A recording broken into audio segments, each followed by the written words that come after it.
Iguodala. Iguodala to Curry, back to Iguodala, up for the layup. Oh, blocked by James. Curry, one-on-one, Irving puts it up.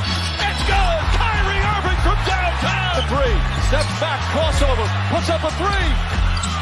Rebound James, second. It's over. It's over. Cleveland is a city of champions once again.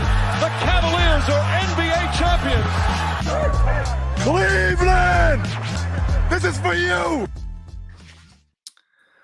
What's going on, Cavs fans? Welcome back to another edition of the Block, the Shot, the Stop, a Blue Wire podcast talking about the Cleveland Cavaliers. He's Kevin Lynch. I'm Skylar Webker, back after what felt like 4 or 5 days off. Good little refresher. But we're back to talk about the Cavs taking a 128-107 victory against the Timberwolves. Kevin, what was your first impressions of tonight's game? Especially, obviously the key point is DeAndre Hunter's first game. Yeah, I mean, I think that's what everyone was looking at first, especially when we found out Max Strus wasn't going to play and they slid Hunter into the starting lineup.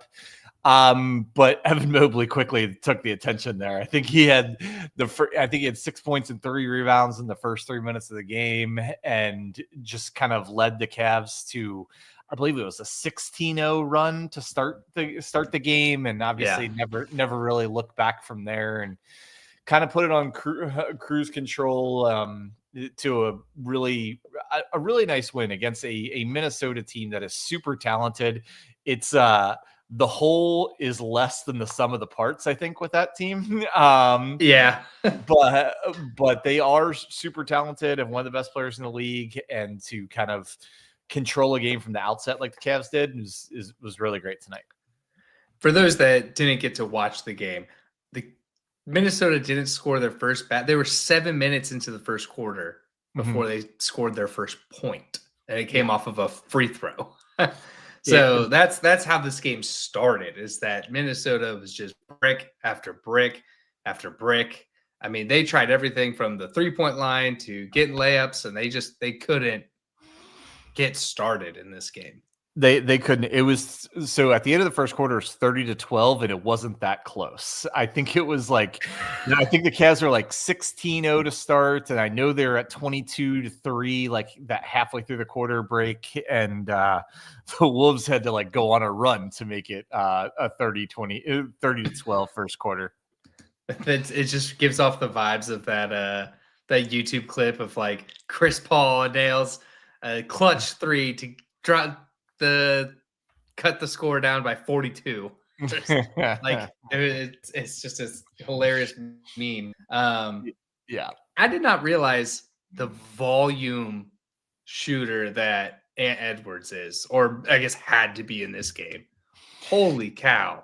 He is. I mean, tonight was. I watch a lot of Ant Edwards. He's like one of, not as much this year, but previous to this year, one of my favorite players to watch in the league. This year's been a little bit frustrating, but he is a volume shooter. It was exasperated tonight, I think, because it got down so early that he just started hunting his shot.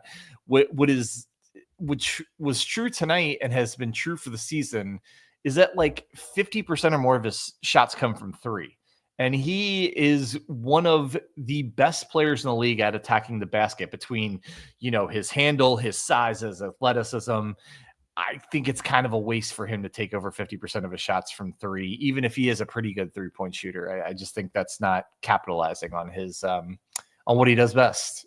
I wonder how much of that is because of Rudy Gobert being in the center spot, and you kind of say, Rudy, you take the paint, and you try to fill out the arc around him. But you're right. I think he's a lot like Shai Gilgeous-Alexander, where like he's so good at just driving to the basket and being that, I don't want to say freight train because that's not Shai's game, but Ant Edwards has the size to be, a young LeBron, freight train driving to the hole. Yeah, he absolutely could be. And to his credit, I know like he's shooting a career best. He's shooting great from 3 this year. And I I'm a big proponent of the 3-point shot. I do think we go a little bit too crazy with it sometimes, in the fact that, like, yes, 3 is better than 2, but if every time you go to the basket, it's a higher quality shot, the chance of getting free throws goes up. I think there's an argument to be made, say both is a good play, going strong to the basket and shooting a quality 3-pointer. But he's shot great from 3 this year, has not shot as well from inside the arc for whatever reason. And his free throw attempts are down. I feel like he's a guy that should be shooting as many free throws as just about anybody in the league, with his athleticism and ability to get to the basket. But, all that's to say, he got plenty of points tonight because he took plenty of shots, and he's a really great player. But, like, the Cavs definitely controlled the game tonight. Yeah, 28 shot attempts paired with probably 6 free throw, 13 free throws, but like 6 shots that turned into free throws. Right. So you're looking at like 34 shots for Ant Edwards tonight, which is crazy because the next highest is Naz Reid with 12. Yeah. Yeah, and kind of getting back to the Cavs, like you asked me, like the first thing I noticed, and obviously, like Hunter's first game with the team, the way Mobley started, I would say like this was one of those games that is super encouraging, that all 4 of the big 4 were having a really good game, like throughout. Like they, in the first quarter, it was mostly Mobley and Allen just kind of controlling everything. And then Garland Mitchell got going well. You look up at halftime, all 4 of them are in double digits in points on efficient shooting, and then contributing somewhere else, whether it's rebounding, assists, whatever. And so, like, these are the type of games when you get all 4 of them going at the same time, get timely contributions from other guys on the team, that makes you think of what the possibilities are for this season. Yeah, I mean, I guess I'll start at Mobley. Holy cow. 10 rebounds, 6 assists, 2 steals, 4 blocks, and 28 points. Woo! I mean, if you saw that stat line against the Timberwolves, you would have said, oh, Rudy Gobert is out tonight. Rudy Gobert was on the floor. I mean, he played 27 minutes on the floor. That's incredible stat line. Yeah, it is, and it comes on the heels of 2 incredible performances by Evan previous to this one. Really, since that Boston game, where frankly he was bad. Like and I said after that game, and I stand by it, I think one of the last evolutions for Evan is to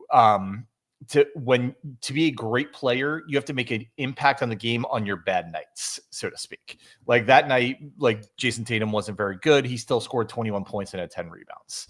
Like Evan wasn't very good and he had like 7 and 4. Like that's, but all that's to say, when Evan has it going well, like he has for the 3rd game in a row, he's as good as just about any big man in the league at getting you buckets, at controlling the paint, at protecting the rim. Like his last 3 games are about as good a 3-game stretch as he's had this season.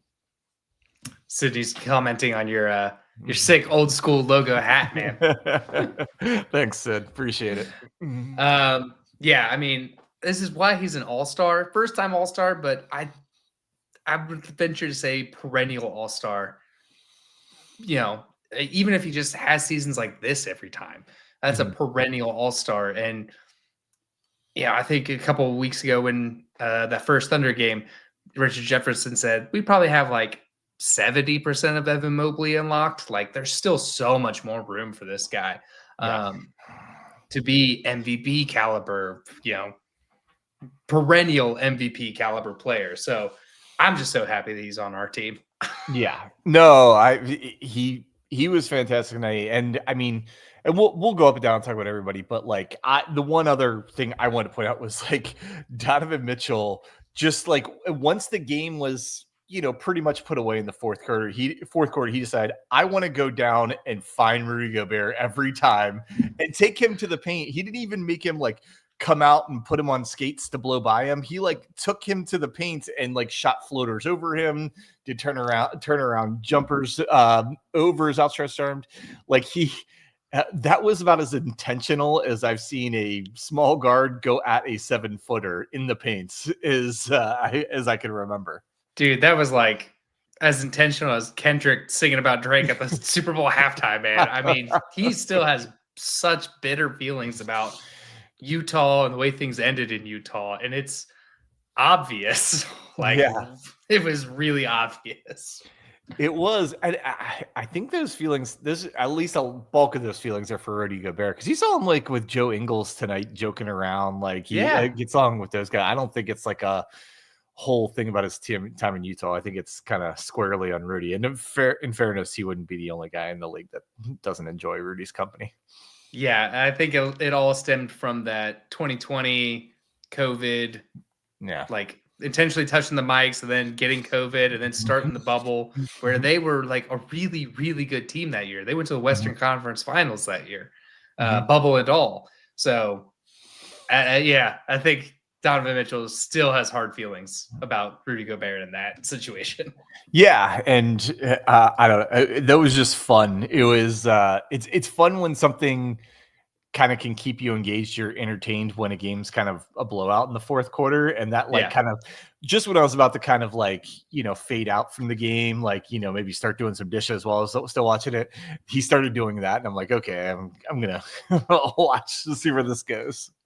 Sid even says that they're bitter about the Rudy and the COVID crap. Yeah. But yeah, it was good to see Donovan Mitchell being just highly efficient tonight. 10 for 14. Really the only struggle was the free throw line and 1 for 3. Jared Allen having another double tonight to pair with Evan Mobley's double. So I mean, these guys were cleaning up the boards, man. I mean, 49 rebounds as a team, but those two were 23 of them. Yeah, no, they came out and that started like from the jump. The one of the big reasons the Cavs jumped out to the lead they did was because Mobley was scoring and him and Allen were controlling the paint. I think they had between them like 2 or 3 block shots there in the first half of the first quarter, and just they won the game in that first 6 minutes of the game tonight. The rest was just kind of semantics for the most part. Yeah, it really was. But we can get to DeAndre Hunter. He was kind of the talking piece of coming into this game, just being the guy coming in for the trade. And they paid. You and Tim talked about it, and you thought, well, he's making quite a bit of money. You like the player, you don't like the contract. I definitely understand that. But he played really good defense on Edwards throughout that. I mean, he had to kind of leave early with 5 personal fouls there. But, I don't know if they're bringing him in to be a starter. So he's making the same money as Max Strus. I don't know if they're bringing him in to be a starter, but I think they're bringing him in to be out there in the fourth quarter so that you have your defensive length, your defensive presence, without sacrificing shooting. And I think that's really what they went and got Hunter for. 100%. He brings a component that the rest of this team doesn't have, especially when Dean Wade is hurt, because he's the closest to it. And that's a big athletic wing guy that can match up with big athletic wing guys on other teams. Like it's so no, and I don't want to be like a Debbie Downer, but I think there is a version of this DeAndre Hunter trade that is a total slam dunk for the Cavs. Yes. Like I kind of, and maybe it's my, kind of from my day job, I kind of have to be this way, but like, look at all potential outcomes and everything. And I just thought, his contract's kind of high. That's not even the biggest thing for me. His contract's kind of high and he signed for several more years. You can say that's a good or bad thing. I'm okay with that. It's more so that he makes $22 million a year and he's injury prone. That's my risk. And I think like we could bring him in and he could be a phenomenal pickup and help the Cavs, be one of the title favorites and or win it this year and then miss 40 games next year. Like that's kind of been his MO. And I worry a little bit about Cavs fans with DeAndre Hunter because they like to get on Dean Wade about Dean Wade's availability, right? Mm-hmm. Dean Wade in his career, this is his 5th season, averages 53 games played a year. DeAndre Hunter averages 53 games played per year. The difference between them is Dean Wade makes $6 million a year. DeAndre Hunter makes 22. So when you have someone making $22 million and then they end up not available 30-40% of the time, that can really hurt your team, right? So again, that's my cautiousness to it. I definitely think there's a version where he's exactly what the Cavs need. And he, other guys have had injury troubles at the beginning of the year and then beginning of their career and then, kind of worked their way through it and been more available.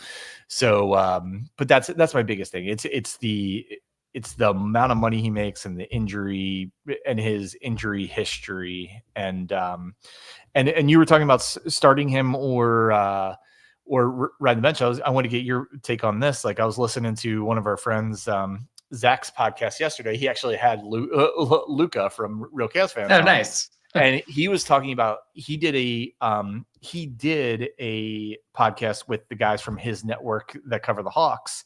And they said that from within the team, they purposely kept him in the 6-man role to keep his minutes under 30 a game, at about 28 a game.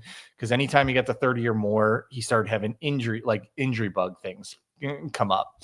And so Zach was kind of using that as an example, like, with the Cavs and the way they manage minutes, I'm sure they can keep him that 20 and 28, but would it be better to keep him kind of as the 6th man, or you could start him and then he just, is out for 8 minute stretches in each half. Yeah. So, I mean, the contract and money piece of it, from what you were mentioning, like I feel like there's always a risk. I mean, you have a chance to look like the Mavs right now. Yeah. You just lost AD for the rest of the season. Sure. So, I mean, there's a risk in that. So I definitely understand that. You don't want to be, caught with your pants down. Mm-hmm. But yeah, I think the way that Kenny runs this team and manages minutes, like nobody plays over 35 minutes. Mm-hmm. Now, there's to be expected that's going to go up once we get into the playoffs. But I think between what you have with him, say he can give you 25 a night, and then you have pair that with Max Strus, who can give you 25.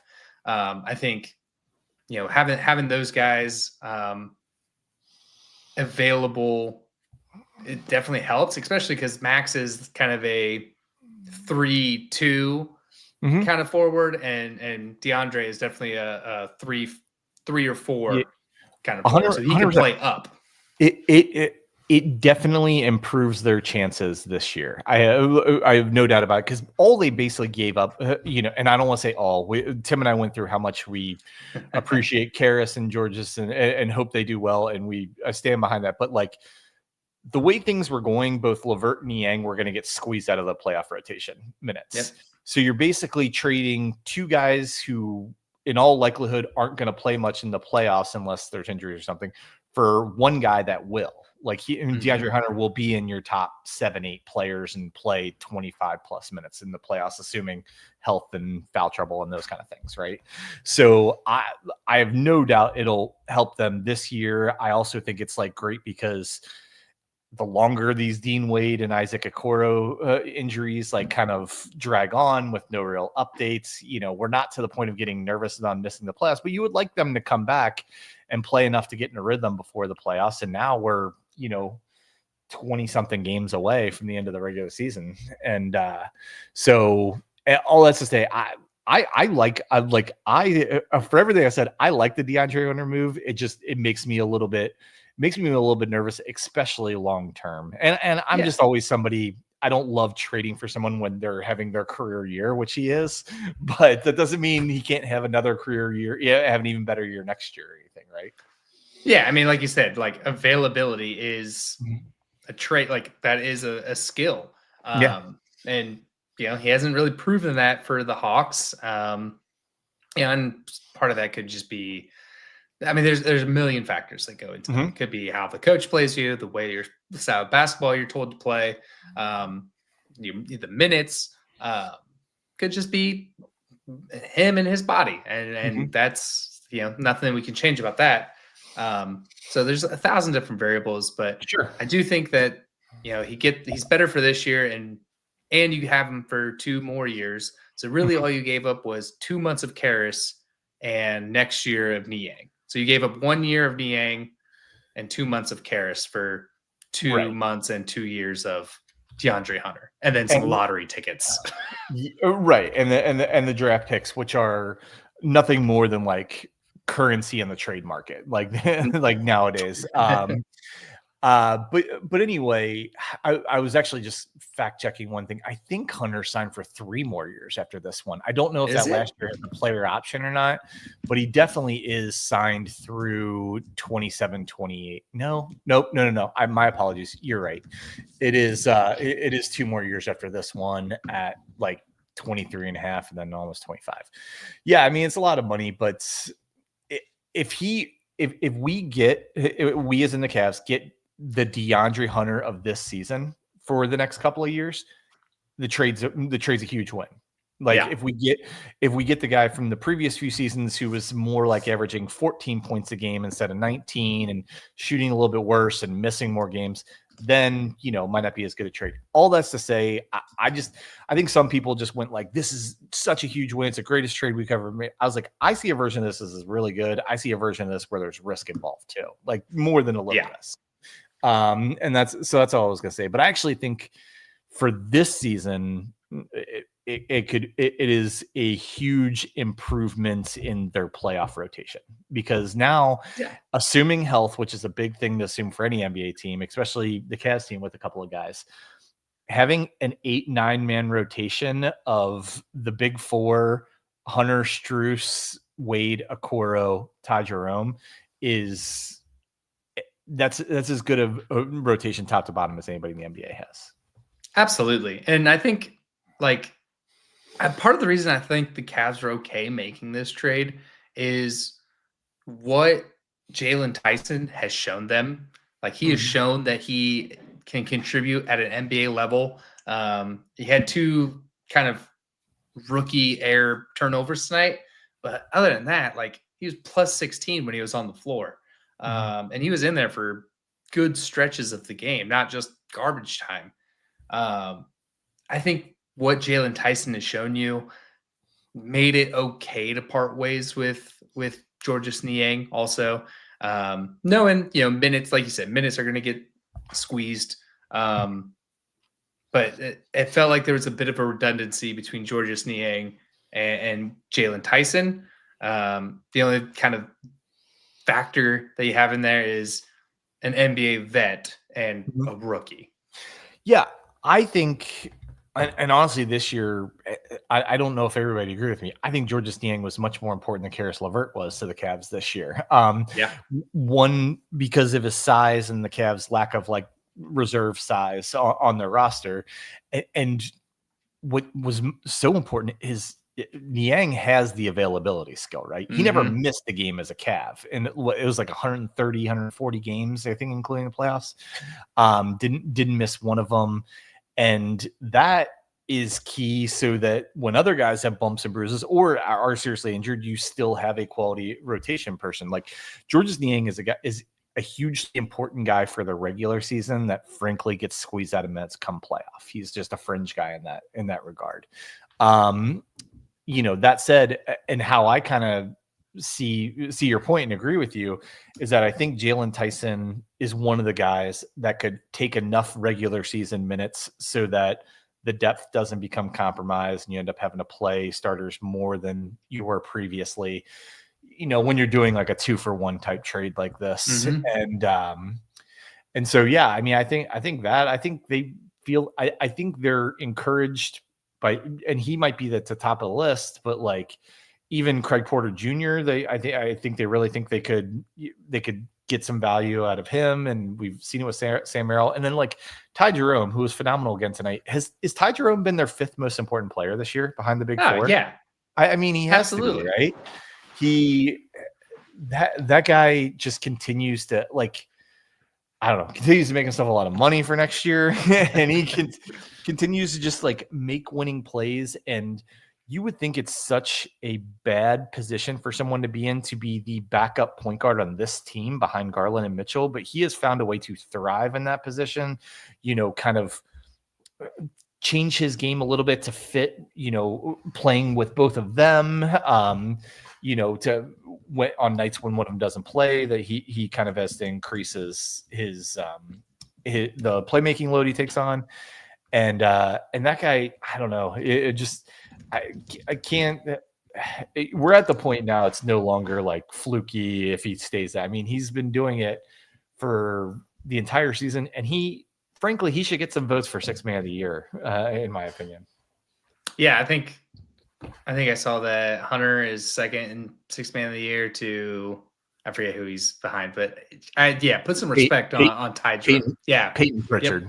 Yep. Peyton Pritchard is leading 6th man, but like, put some respect on Ty Jerome, man. I mean, I feel like we come on here weekly at minimum and talk about like how much of an impact that guy has made to the Cavs and this season. And, if he goes out and gets a payday at the offseason, good for him. I hope it's with the Cavs. I don't know if they have any room to do anything with.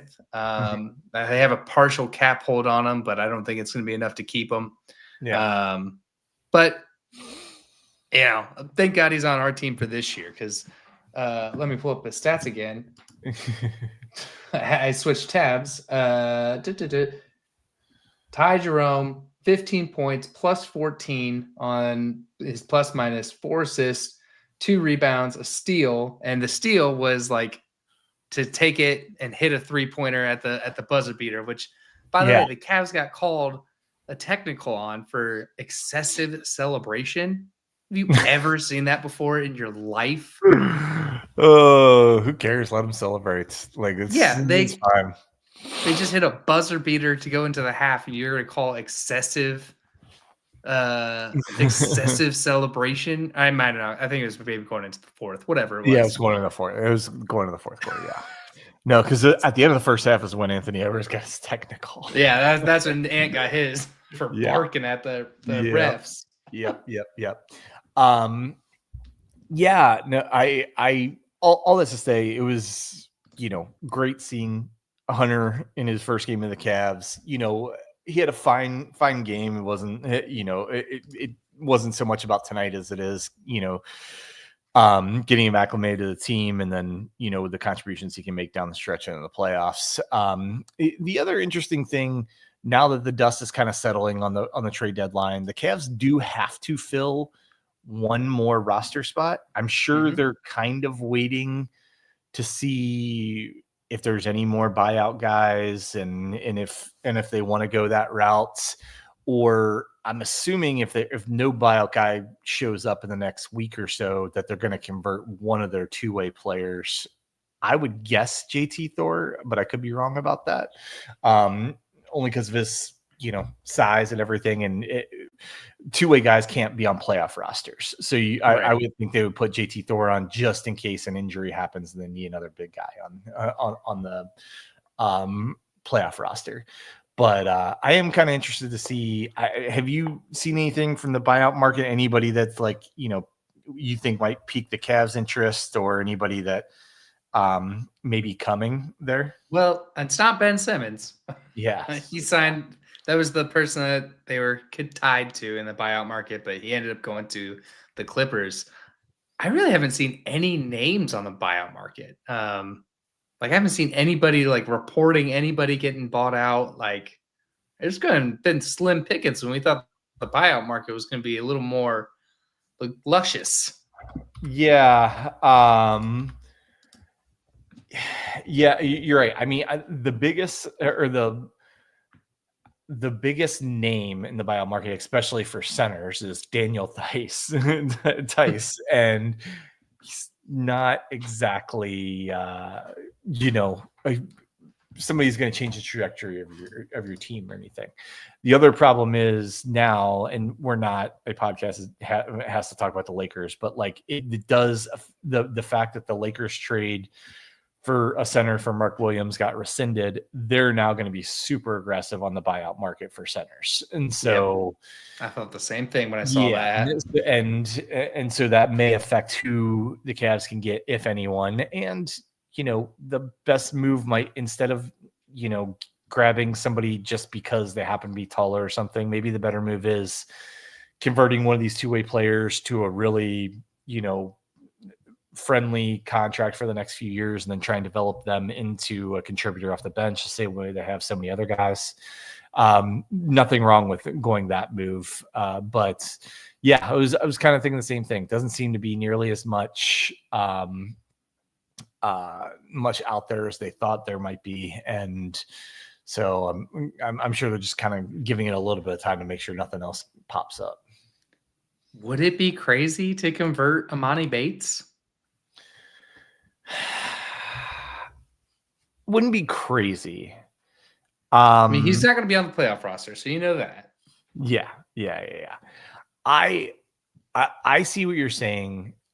I would probably choose one of the other two-way guys for me. I actually think JT Thor is an incredible talent. Like, I actually am kind of surprised he even got him on a two-way. And so, like, he's missed a little bit of time with injuries right now, but that would be who I would get. I know they actually really like Luke Travers from everything I've heard, so it wouldn't shock me if it was him either.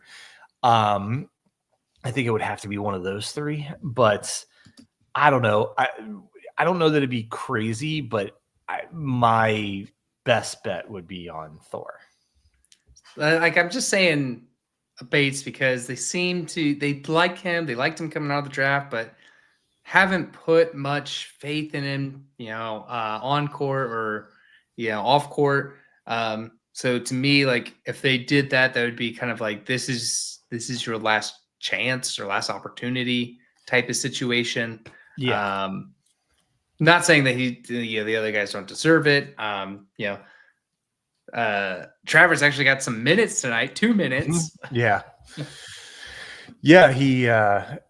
He, I don't think we really realized, since he's been spending so much time with the G League, that he actually was injured the last few weeks. And that's part of the reason we hadn't seen him at all. But yeah, no, good for him to be back. I don't know. We'll speculate about all that stuff. We're one game away from the All-Star break, which will give us plenty of time to speculate about stuff like this. So yep, absolutely. So let's get into the preview for the game.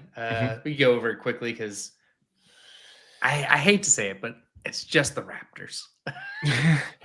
But the Raptors played the Cavs really tough last time, right? Am I remembering that right? Yeah. It was one of the games, or no, that was Houston, because you're thinking Fred VanVleet went off. No. It was, remember, the Cavs played Toronto the night after they beat OKC. And they were losing most of that game to Toronto and ended up coming back to win at the very end. Yeah, you're right. Yeah, that had to be the last game because 126 to 132. That's the closest the score's ever gotten. Yeah. So, I agree. This is a game. Go take care of your business. You're about to get – the team is about to get eight days off, even though several of the guys will be at All-Star Weekend. But – yeah, you take care of business. I was looking it up during the game today, and we were kind of down on the Cavs in January. Not down, just like we're calling things as they were. They weren't as good in January as they were previous to that. But now you start looking like they were 10-5 in January, and now they're 4-1 in February. They beat Raptors, or 5-1. That puts them at like 15-6 in this year, in January and February. Calendar year.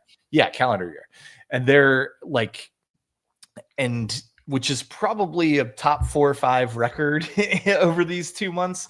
It's just kind of, it slightly pales in comparison to how they've started the year. But for everything, they have settled into just being, settled into still being one of the top teams in the league, even when they're not on one of these crazy winning streaks and everything, right? They lose a couple of games, but then they came back and won 4. They lose a tough game to Boston, and then they come back and they win 3 in a row after that. So, like, I think it's actually really impressive how they've kind of bounced back from the most adversity they've had this year, these last couple of weeks. And get this game against Toronto. And I've kind of talked about this, and this is like the math in my head. I want, if the Cavs can keep the lead over the Celtics at around 6 games or more, I feel like the Celtics are going to take their foot off the gas by the end of February. Because once you get to about 20 games left, right? If the Cavs have a 6 game lead, that means even if the Cavs went 500 the last 20 games, Boston would have to go 16-4 just to match them. At some point, they're going to be like, it's not even worth the trouble. We'll just be the 2 seed. Like, it's probably not going to happen anyway. And that'll be that. So I kind of think that's the key of, here by the end of February, if they still have around a 6 game lead, I think Boston will put it in cruise and therefore let the Cavs put it in cruise, and they'll secure the number 1 seed and also have some time to kind of like rest some guys leading into the playoffs. I think a lot of that is going to be dependent on how they come out of the break, how the Cavs come out of the break, because their schedule coming out of the break is, I mean, they have a couple of games that are rough. Brooklyn, who didn't get worse but didn't get better. Knicks, Memphis, Orlando, Boston. Yeah, Portland, Chicago, Miami. That 4 game stretch after Brooklyn is tough because you have the Knicks and the Celtics, who are obviously the top 2 competitors in the East with the Cavs. You have Memphis, which has been one of the best teams in the league, top 2 or 3 seed in the West. And then Orlando, who's incredibly talented, but they've had a lot of bad injury luck this year. And then even when they got their guys back, for whatever reason, they've really struggled recently, but they're a very talented team.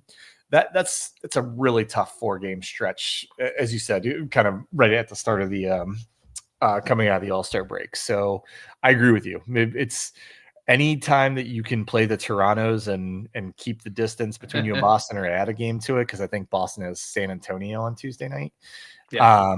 You should take advantage of those opportunities this time of year. And it's funny, that rattle off of games brings us to the end of February. So if they can keep that 6 game lead to the end of February, I think you're right. I think everybody starts taking their foot off the gas and it's just say, seeding is cemented. Yep, I agree. But I mean, first things first, take care of Toronto on Tuesday nights, and I think you and Wednesday night. Sorry, and then we'll kind of set everything up after the All-Star break and do some fun stuff over the All-Star break as well. Yeah, absolutely. I can't wait for some of the stuff that we got planned, both in the All-Star break and coming out of the break, that we'll share with everybody once we get things a little more cemented. But with that, we can go ahead and get wrapped up out of here. Please give us a follow or subscription on YouTube. Follow us on all of our platforms. We love fan engagement. We love talking with you guys. We love talking Cavs. We're Dad's Talking Cavs, man. Subscribe on any of your audio platforms. We're on all of them. Thank you to Blue Wire for letting us do this pretty much every night. And Kevin, sound us out of here. Go Cavs.